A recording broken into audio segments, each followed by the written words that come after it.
Hi, I'm Perry Black right here at Second Chance Youth Ranch TV, and we've got a wonderful show for you tonight.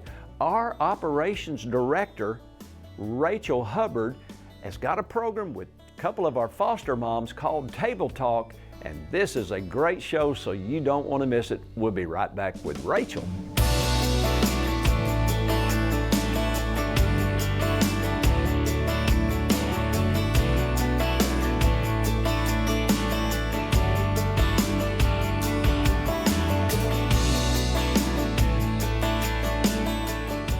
I'm Rachel Hubbard, Director of Second Chance Youth Ranch, and we are super excited to be shooting an episode today with some of our foster mamas.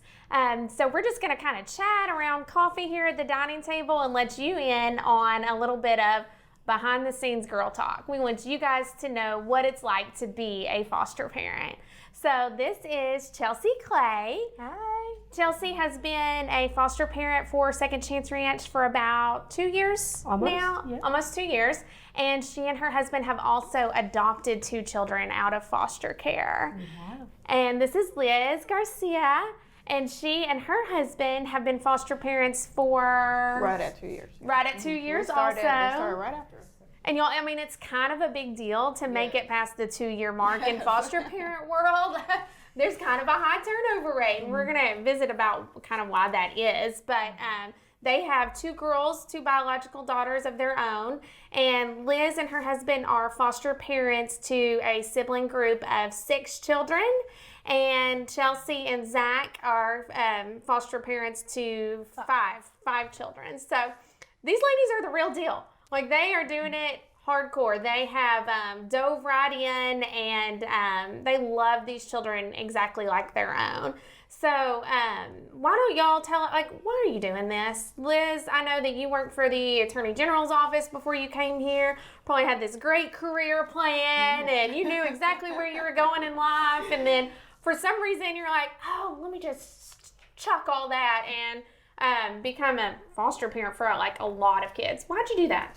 Yeah, well, it was God. I mean, that's the only way to put it. You're right. I was just starting in my career. I was on my 9th year of working with the state. So, I mean, that's good. Most people want to get that 28 years with the state and you can retire. So, you know, if you're looking for a career with the state, like I was just getting a good start, almost going on my 10th year. And God had just spoke to us, to my husband and I, through a prophet, actually, a guest preacher that went to our church several years ago. And at that point, he prayed over my husband and I, I'm going to raise an army of youth through you. And we didn't know what that meant at the time. We helped with the youth group at our own church. And we're like, okay, we're working with youth, so we must be like, you know, in there where God wants us. But I used to teach dance at a studio, and several of the girls that lived at the ranch at that time were my students. And that's how I kind of got to know them. They sucked me right in. They're like, you should be a mentor for us. And I'm like, what's a mentor? And they're like, just someone that gets to hang out with us sometimes on the weekends and stuff like that. So I talked to my husband. We're like, okay, we can do that. We can have kids over the weekend at our house. Now that's a mistake. If you don't want to be a foster parent, do not meet the children. Yes. Because they do. They suck you right in. They're so stinking cute. Yeah, there's no way not to love them. Yes. Yeah. And so we did. We became mentors. We were mentors for about 2 years. And little by little, God really started opening our eyes to what He meant with that call back then. Like, I don't want you to just be a person that's kind of in and out of their life. And yes, it's great to have mentors, and we need more people to be mentors as well that can help the full-time foster parents maybe get a break and stuff like that. Those people are definitely needed. But for us, God was like, I want you in right there. I want for you to help you raise them. Like, these kids need someone to raise them, to show them the right ways, to... Their parents didn't always do everything wrong. I think that's a big misconception too. Yes, they did some things wrong for them to end up in foster care, but we've had kids that I can see where their parents also did a lot of things right. Yeah. But they still need someone there every day to guide them, to show them, to pray with them, to encourage them and say, you can do it. You do have the knowledge, the capacity to make good grades, to do good in school, to make good choices, to have a good future. And that's just where God wanted us. He wanted us to be here full time and like in the trenches, you know, with the kids through the good and the bad, because, you know, kids have a tough time. They need someone also to support them in the bad and to know that's not the end. Like, no one's giving up on them kind of thing, or they're not just going to go to the next foster home because something went wrong. Yeah. Hi, I'm Gwen Garland with Advanced Alarm Technologies, and we're a full-service security company.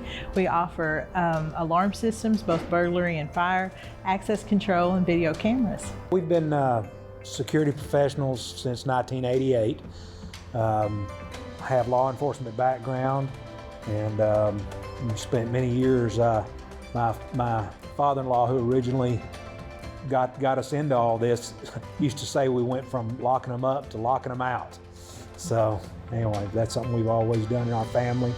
Well, let's see, I guess we're working on our 4th generation in this business. Businesses should all partnership with the ranch, because not only it's a super wonderful charity, and it's something that will impact the future through the children. It provides good, stable, working folks that will be out in the community working with our businesses and small businesses, but it really impacts the future when you help the children of Second Chance Ranch. Pastor Black, you say you get under the spout where the glory comes out. And you know, these young kids are in a horrible situation through no fault of their own. And you're not giving them a hand out, you're giving a hand up. And these children become strong, productive members of society with a godly attitude, and they learn to pay it forward from that as well. I always think back to the lady that gave the single mite. That's all she had. There's been times where we didn't have much, and it felt like we were getting attacked from all sides, but we still followed through with our tithe. We still followed through with, when you got that little whisper in your ear, you need to do this. And you followed God and you did it. And the abundance that was poured back upon you is just far more than tenfold.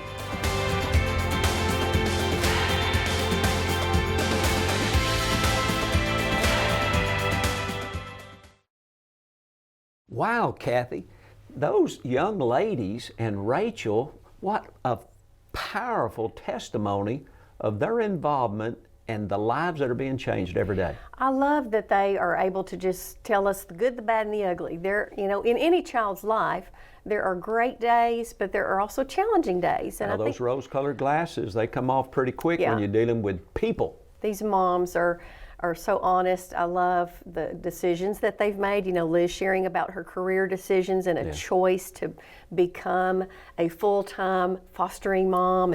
And Chelsea, you know, we've seen the Clays on the show a couple of times. You guys don't let her talk enough. We finally get to hear from Miss Chelsea, and she's got so much personality.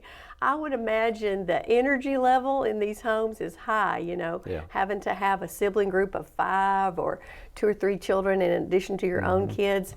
You know, moms are just the hubs, and so these are the ladies that really make it happen. Yeah, and you nailed it when you talked about the energy level. When you've got, like Chelsea, she's got 2 children that they've adopted, plus 4 or 5 foster children. You got to have a high level of energy. And when I grew up 14 to 17 years old at the Methodist Children's Home, a lot of the house parents were not young and energetic. And so when I started the ranch, I thought it would be ladies that were retired with their husbands, maybe still working, kind of like my mother, and when she was a foster mom. And it's all these young couples. I love that. Well, and that's such a great opportunity for the children in foster care, because like you heard Liz say, talking about meeting kids in the 2CYR Arts program. These kids are getting awesome opportunities, sports opportunities. It's not like we're parking them in the place where you're just going to go to school and then you're just going to live in a foster care home. No, we've opened the spectrum of life to all of the students in the care of the ranch, and I love that they're all so engaged. Yeah, and so there are so many opportunities to be engaged at Second Chance Youth Ranch. Fostering, retired, young couples like Billy and Rachel. When they came on staff as daily operations director, they came on staff as foster parents. They'd been married a few months, and now their children, they've been with us for 13 years. and their children have grown up, and Yeah. they've modeled Yeah. a Christian, intact family Yeah.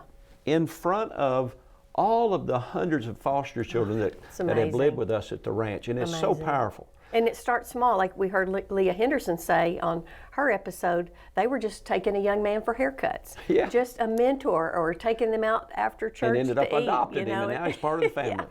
So there's a lot of opportunities to help. So we're going to go back and find out a little bit more, These girls got more to say. and then we'll be back at the end of the show and give you an opportunity to make a connection. So God bless you. We'll see you in a little bit.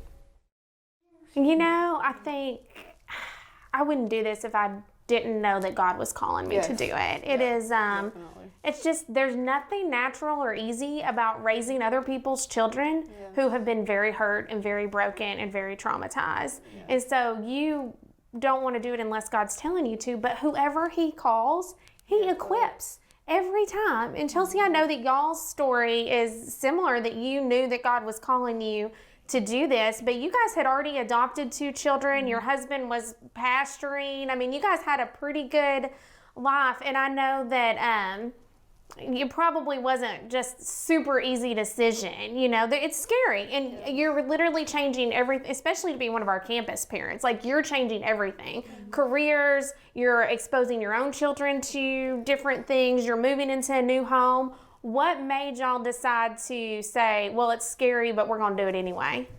So for me, it was a no-brainer. When I was very young, I found out I wouldn't be able to have my own kids. And I've always been the boss. Like, I was the mother hen. Like, I was the one that was like, no, you do what I said. I was bossy. So I always had, like, everybody always told me, like, you always had, like, that mother, like, just from little. Like, I just had the mother's heart, I guess. And finding out I couldn't have kids, I was totally fine with that. I was like, okay, I will adopt. No big deal. And so we adopted our kids, and I was just like, Zach, this isn't enough. I want to do more. Like I want to do more. Like, I want to foster. Like, because we had just, like, really learned about foster care when we adopted, because that's how we adopted. We became foster to adopt, or adopt to foster, however you want to say it. And like, I was just like, we need more. We need more. And so we started looking at, like, how are we going to, like, what are we going to do? Like, we need to add on to our house, or we need to buy a new house, or, you know, whatever it is we need to do. And then we come along and we're like, oh, we'll give you a big house. Yes, And we'll give you a exactly. van. And we'll pay you. And we'll buy all your groceries. I mean, how can you say no to that? Well, Zach was like, Chelsea, we're not doing this. No.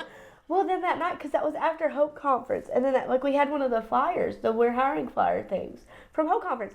And he was like looking at it, and he was like, we actually might do this. And I was like, We suck yes. And so I was like, let's just look at it. Like, let's go check it out. You know, we knew the previous house parents, the Rutherfords. And so we were like, let's connect with them. Let's get with them and just kind of see what it's like, you know. And we did. And that's when we really were like, okay, we're doing this. Like, it's happening.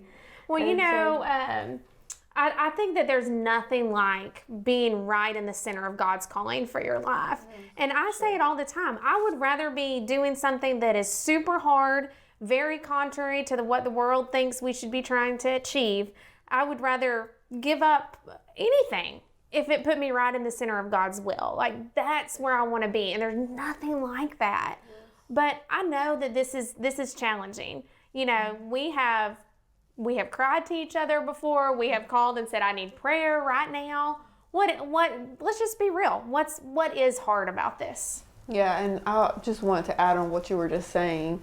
It was like, just thinking about it was making me emotional because, like I said earlier, I was just starting in my career. So for me, it was like a hard decision. I'm like, I know God's calling me, but like at the same time, as the world has this picture of what defines success. Yeah. And so I'm like, I'm just starting, and I loved what I did. Like and I felt like I was good at it, but being here every day, like, it's actually the hard times that remind me why I'm here. Yeah. Like, if there's ever a day that I'm like, well, I can't do this anymore, like, we're gonna quit, I'm gonna call Rachel and disappoint her and be like, Rachel, I'm pulling my hair out. I feel like it never fails that something happens with one of the kids. Like the other day, I'm driving down the road with one of our girls. She's a teenage mom, and it's the first time for us to have a teenage mom. So that just added a whole layer of just learning and just trying to teach a young girl to also be a parent, like parenting a parent. And she was having a hard day, and she just starts crying while I'm driving. So I had to pull over to comfort her, and I'm sobbing with her, and it's like right there, God was showing me, this is why I have you here. I don't have you here just for the easy times. Like, that's easy. It's just like the Bible says, it's easy to love others who love you, but go and love people who can love you back, or may not be able to do something back for you. Some of these kids may never be able to do anything for us, and that's not the reason to do it. It's because they are sometimes helpless, and they sometimes just need to be held and just need a shoulder to cry on. Like, that's why we're here, is for the tougher times. And I'm like, God was like telling me in that moment, like, who else would have pulled over in the van and cried there with her and comforted her, you know, and told her everything's going to be okay. Like, things may not be going the way you think, but it is going to be okay. And as long as you're here with me, I'm going to be there for you. And then like 2 days later, her sister's crying. I'm comforting her in the kitchen. And like, I feel like every single time, like, even if it's a hard day or if it's a hard situation, God keeps telling me, this is the reason why you're here. Like, because who else would be a crying shoulder for them right now if you guys weren't here in their life with them. And that just, I need those reminders just for me. And I'm thankful, like, that is the reason. It's not just for the good times. Yes, you have fun with the kids, you play, you show them what a normal life, you know, could look like, but also for the hard times, they really need to know someone's going to be there and not give up on them. I think that's the perfect point. It's like, it is the hardest times, and that remind me that that's why I'm here. I mean, I'll never forget, one of the reasons we said yes to this calling is this girl looked me in the eyes and said, well, you know, the thing that I hate about Second Chance Ranch is I'm not allowed to worship Satan. And I was like, this baby needs me. I want to be there. I want to help her. Like, the more that they need, the more I want to be here. So when we're kicking and screaming and we're tantruming and there's like, you know, there's no end in sight, it's like, those are the moments that I want to be here for, because if not me, then who? Right? Yes. What about you, Chelsea? What's hard about this to you? Oh my goodness, probably the hardest. Like, I love hard on this, and like, you know, these kids are like my kids, and that's how I see it. And I guess the hardest part is not necessarily receiving that back sometimes. Yeah. In the nicest way. You know, just like the other day, like last night, I think one of the girls was like, I would not want to go on vacation with y'all. And I was like, thank you so much. Yeah. I was like, that legit just hurt my feelings. Like, what do you mean? And her sister was like, she doesn't mean it like that. Like, y'all are just chaotic. And it was like, what do you mean? Like, that was like so wrong on so many levels. And so it's like those moments where you don't necessarily feel the love back that you're trying to. Like, I'm sitting here like talking to y'all about a vacation. Yeah. And you're like, I wouldn't want to. I'm going to be spending money and time. And let me tell you, taking y'all on a vacation is not a vacation for me. Right. You know, it's like, what do you mean? Yeah. You know, and you know, it's in those moments that I have to be like, why are you doing this? Yeah. Why are you doing this? You know, or, you know, just sometimes the tantrums are hard. They are. Yeah. They're absolutely. hard. But, you know, once you get through them, and then once you have one of those kids, you know, one of your kids come up and just give you a hug and are like, thank you, or I love you, or, you know, or I have one girl, she's our newest one. She loves to say, Miss Chelsea, will you play with my hair? And I'm like, yes! Yes, and I'll buy you a pony too. Right. Cute little thing. Well, she wants a donkey, so let's not go there. We will not discuss why she wants a donkey. She wants a donkey. Oh my gosh. And her birthday's coming up, and she's like, Miss Chelsea, there's one thing I want for my birthday. Honey, you're not getting a donkey. It's not. It's just not happening. I'm sorry. If we can't flush it, it doesn't need to be a pet. And so, you know, it's in those moments that I'm just reminded of, you know what, irregardless if they'll say it right now, you know, we are making a difference. And in the future, you know, my last group, they text us all the time, and they're like, we miss you and we love you. And they were some hard ones. Like, they were probably the hardest group that we've had, you know, but they're like, hey, we love you. Yes, yeah. Hey, we miss you, you know, and we're going to come see you. One of them got her driver's license and has a car, you know, and she's like, I'm going to come see y'all as soon as I can. And I'm like, come on, because we want to see you, you know. And, that's the best when, like, grown-up kids or kids that have been adopted or reunified with family come back and visit us, you know. But, you know, this is the truth, is that foster care is a selfless thing. You know, you cannot get into this and say, well, I've always wanted children and these children are going to be my babies and they're going to meet that need for me. We're talking about children who've been very, very hurt. And sometimes hurt people are not at a place where they can really love and return affection and have a healthy relationship with someone. They just can't. But will you do it anyway? Will you say, I will walk alongside you. I will love you. I will be your mama or your daddy for as long as you need. And I don't care if you love me back. I don't care if you give anything in return, because this is not about me. Isn't that exactly what Jesus did for us? Mm-hmm. Did he not die while we were still sinners? Did he not lay down his life for us? And we've got to be willing to do that for these kids. He set the example, you know? And so I want to love the hard to love. And I don't care what it costs me. I don't care if they return it back to me. And I don't care if it makes my life look different than everyone else's. Mm-hmm. You know, maybe I live out at a ranch, you know, 45 minutes from the nearest grocery store. You know, maybe when I walk in a store, people wonder, who are all these children with that crazy lady? You know, and I just don't care. I don't care anymore. You know, we were pursuing a career. We were pursuing wealth. And I was a teacher and Billy was selling real estate. And we're like, that's our path, is to be successful. Mm-hmm. You know what? The world doesn't know what successful is. And its definition is completely and utterly wrong. Mm-hmm. Success is sharing the love of Jesus with other people, laying down your life for someone else, and being willing to just step outside your comfort zone. Yes. Yeah, and the Bible says you'll leave your mother and your father and you'll leave your family and follow me. Like, and I do believe that, especially like in the American culture, the American dream is to be successful, to have a house, to have nice cars. But I feel like we've gone so far from the biblical perspective of what God really calls us to do, to care for the orphans and the widows and all that. And it is hard to not want to live out that dream. That's easy. That's comfortable. Like, why would people not want that? Like, everyone wants what's easier and comfortable. I do myself, you know, at times as well. Okay. But it's like, there's a lasting, like you said, whenever kids that we've had previously that were maybe hard come back and tell you, I love you guys, I miss you, the things you've taught me, I'm still doing them.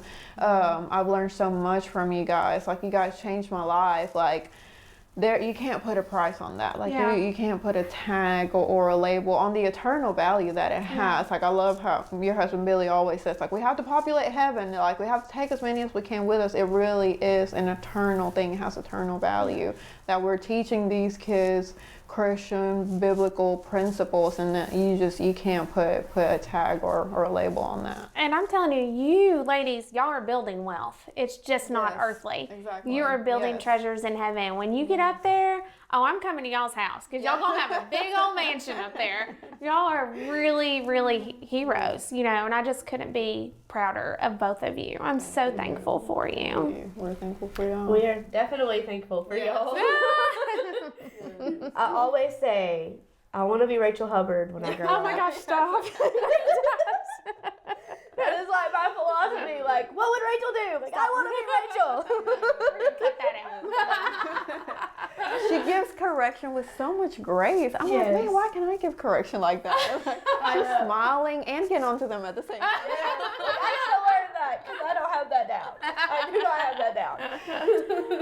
Well, you know what? I do want to say to our audience, to everybody who's listening, I've received a report from Department of Children and Family Services earlier this month, and there are over 1,300 children in foster care. They've already been removed from abusive and neglectful families, and they are not in a foster home. They are living in a shelter or a hospital or a facility, and they need a foster family. You guys, it is not okay for us to sit in our comfortable homes as believers, as Christians, and say, well, somebody else can take care of those 1,300 kids. No one is. We need you. We need you to step up and say, I will do this.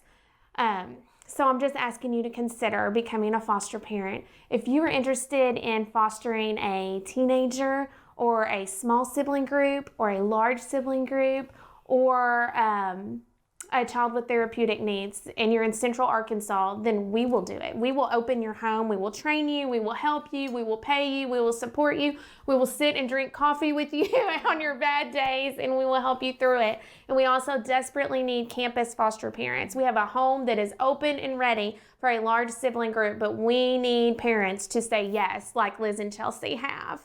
And if you are not in the Central Arkansas area, then please reach out to the Department of Children and Family Services or the call in your area and find out about becoming a foster parent. You are needed. Don't assume someone else will do the job, because I'm telling you, it's not happening. We need you. Wow, Kathy, what an amazing show of hearing the good, the bad, the ugly. What great opportunities, but the beauty is seeing the lives that are changed. And on one of our future shows, we're going to actually showcase some changed lives. Yes, we are going to talk to some young women who have gone through the foster care system, had some days at the ranch, and adopted and now are adopted and flourishing in their new forever family. I can't wait to get that show on the air. To be told. But Kathy, people are watching right now, and I know the Holy Spirit's yanking their chain. I hope it's making them just say, I can do that. How do I do it? What are some opportunities that we at Second Chance Ranch and 2CYR-TV are providing for people to make this connection? What are some opportunities? You know, if you're not confident in being a mentor or a parent, you certainly can be a contributor, because we have all kinds of needs. We love gift cards and things for the families. We have lots of practical and daily needs because the students' lives change. We have a flood in and a flow out of kids. Now, you said gift cards. Oh man, can you imagine arriving at the home with nothing more than a bag? A trash bag with your stuff in it. And you need now some tennis shoes and so underwear. We immediately need, socks and underwear. And in the last few weeks, we've needed some winter gear, and we've needed a lot of things. So gift cards to any store, Walmart. Where a foster parent can take that child, go directly to the store, buy them their underwear, their socks, and things like that.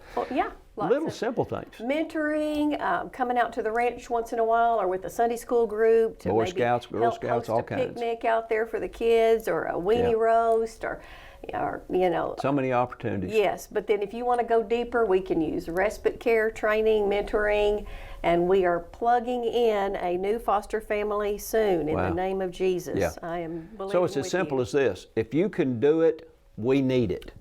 That's pretty much how simple it is. Yep. I mean, you can run a weed eater, we need it. You can run a lawnmower, we need it. You can cook beans, we need it. Yep. If you can just come hug a neck and sit down and read a child a book, we need you to be involved. Yeah. And if you're just so busy making a living you can't, then make a difference by planting a seed at Second Chance Youth Ranch. And God bless you. We'll see you again next time. Bye-bye.